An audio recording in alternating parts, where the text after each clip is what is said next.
Breaking news. Ukrainian-born lawmaker. Prime Minister should call Putin and demand Russia crack down on violence in Dagestan.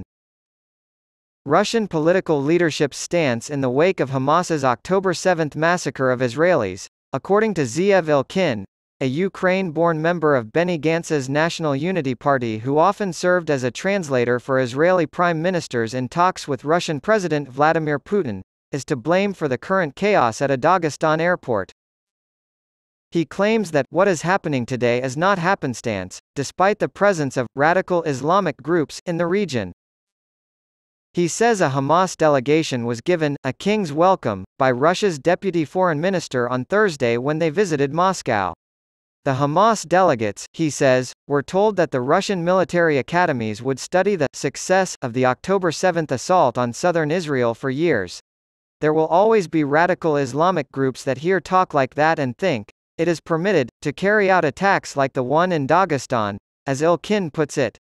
Ilkin points out that Jewish groups in Russia have been warning local Jews to not even consider participating in pro-Israel demonstrations.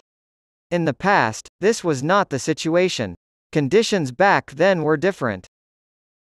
The lawmaker, who serves on the Knesset Foreign Affairs and Defense Committee, claims that rising tensions between the United States and Russia's growing proximity to Iran are contributing factors to the shift in the stance of the Russian political leadership. According to the author, that has influenced Russia's behavior in this crisis with Hamas. There are no Jews or Israelis on the plane that is the target of the mob attack, according to new unconfirmed reports from Dagestan, and the authorities have invited 3 people to go on board, check the passengers, and confirm this, as Ilkin mentions. He exclaims in dismay, "Look at where we've got to. From our vantage point, that, a passenger check, would be the best way to end this whole thing. What if, God forbid, one of the passengers is Jewish? This is a highly unusual occurrence."